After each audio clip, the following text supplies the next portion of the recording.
So that's the idea of things not changing. So good morning. Today is Yud Aleph Nisan, Rebbe's birthday, and it's also the 2nd of April.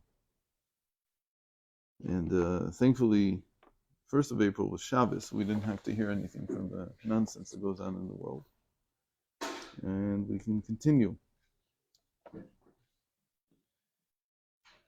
We're on page 6. V'nei mizeh mashma. From all this, what we learn is the Yisraelim gavoa yoter m'chinat Torah mitzvot, that Israel are superior, they're higher than the Torah and the mitzvot, because they're called Reishit lebchinat Tevuah, the Torah mitzvot. The Tevuah, the produce, is the Torah and mitzvot, and they're called the Reishit, the beginning of it. V'chen amur azal pasuk Torah tzivanu Moshe morasha, al tikem morasha ela morasa. Like we said, we saw this last time, but just repeating. Don't call it. This is our tradition. We call it we are betrothed to the Torah, because the Torah is like B'chinat Kala Arusa Nishmot Yisrael Shekenim Mishem Chatan. The Torah is like the betrothed woman of the Jewish souls, and they're called the groom. And the groom obviously influences and takes care of the bride.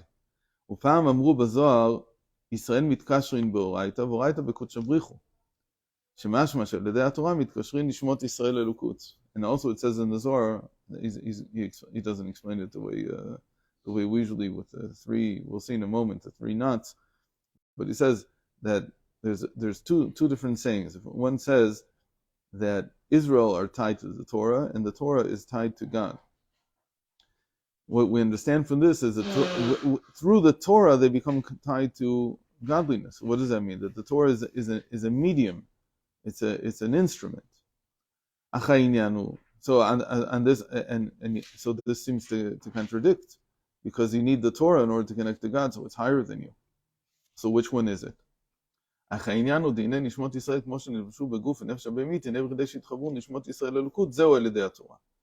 no, the souls, when they come down to be in the bodies, that's when they need the Torah in order to connect to godliness. And that's what it means. This is what it means that the Jewish people are connected to the Torah, and through the Torah they're connected to God.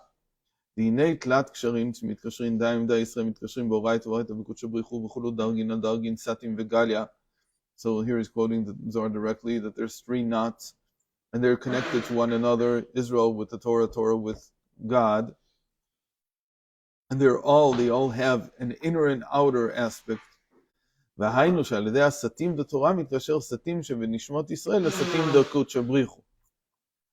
through the inner Torah, inner dimension of Torah, that is what connects the inner dimension of the souls of Israel to the inner dimension of God.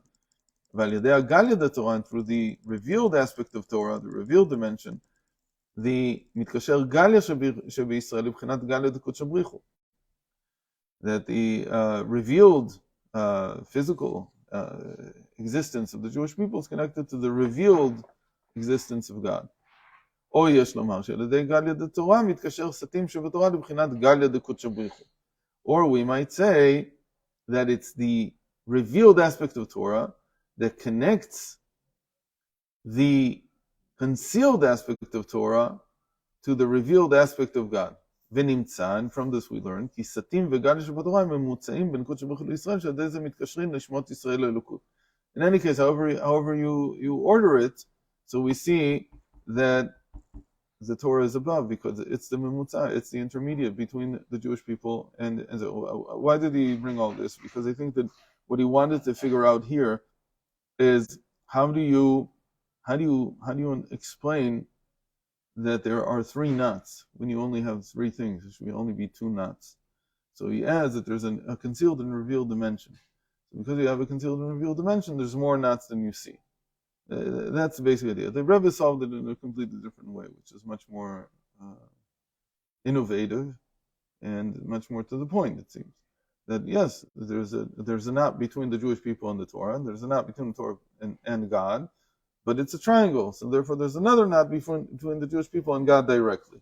And the Rebbe built on that a lot, and therefore that's how he explained That's how we explained the Baal Shem Tov's interest in souls without them knowing any Torah. That was the whole innovation. Like we said, the fact that the Torah is an intermediate, that it's between the Jewish people and God, that's only with regard to the soul as it is enclosed within a body. But like we said before, when you're talking about the soul root of the Jewish people, they are called the groom, and the Torah nikrat kala.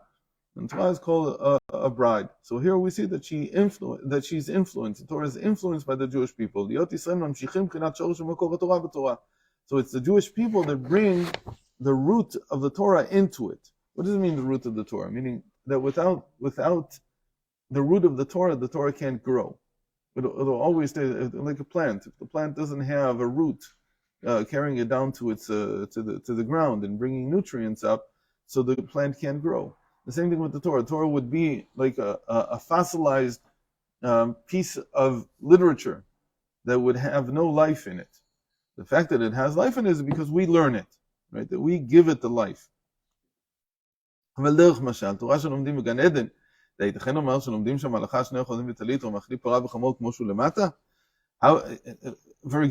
the Torah that's studied in Gan Eden, because in Gan Eden, the souls, where the souls are, they also study Torah. So can you say that what they study in the Torah is that two people are disputing who some possession belongs to which of them some possession belongs to? Or they want to do an exchange between an ox and a donkey. So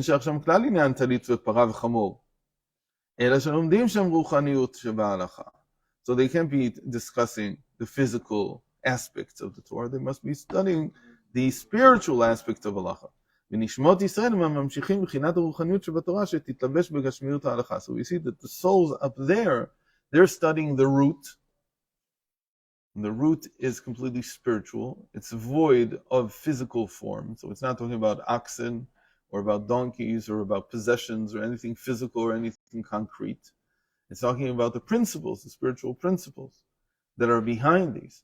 And it's the fact that the souls above are learning this that allows us here below to apply it to physical situations.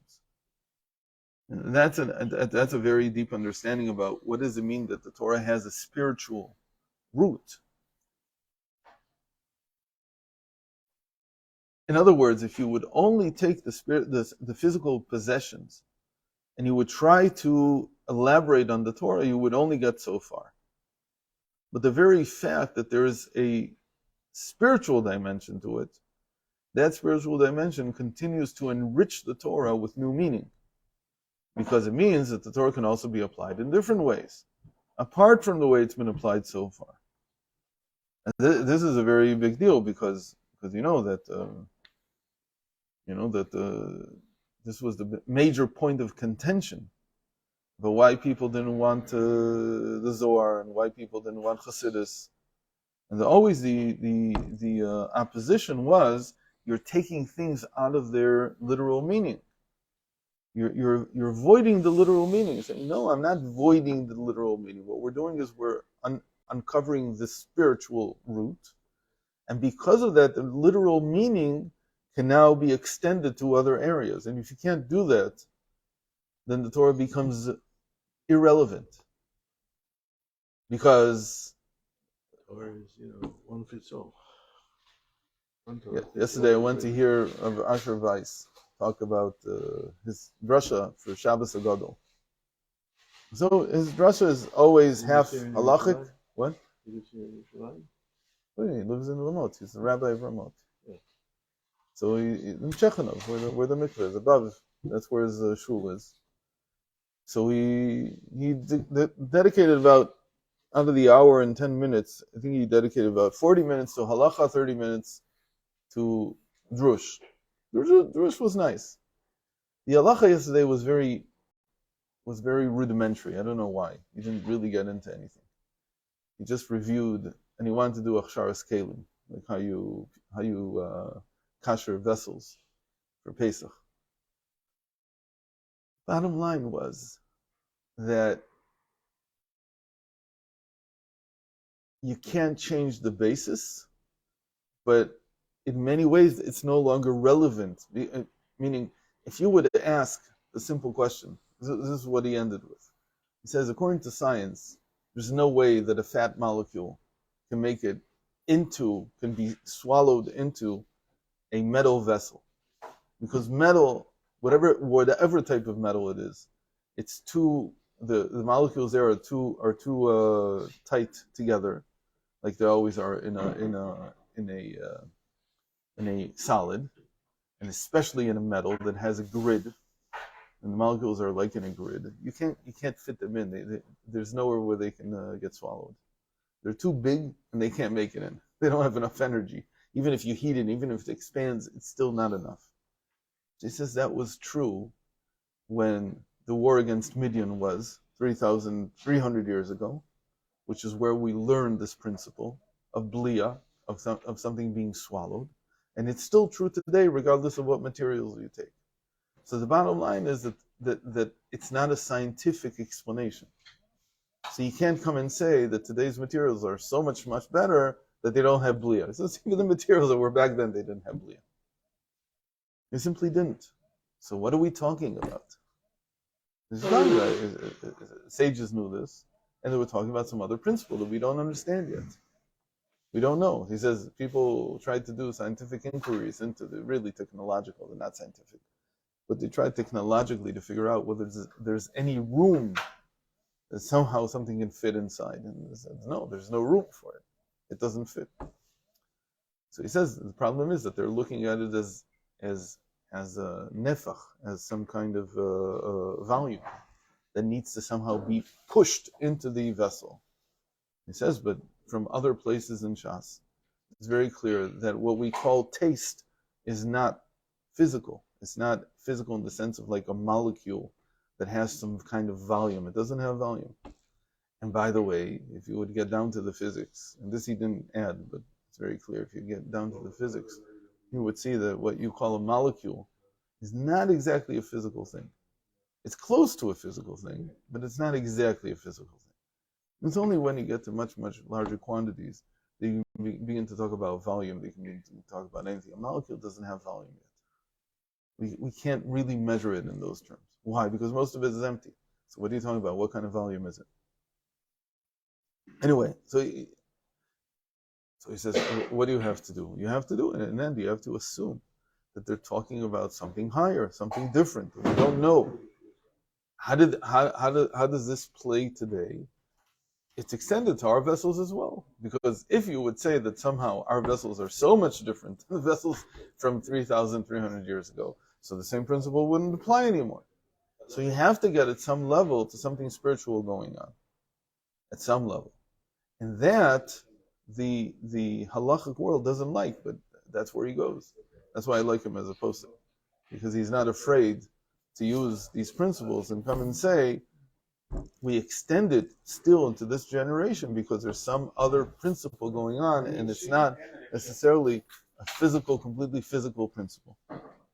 So the spiritual principle now becomes it's imbued within the physical principle.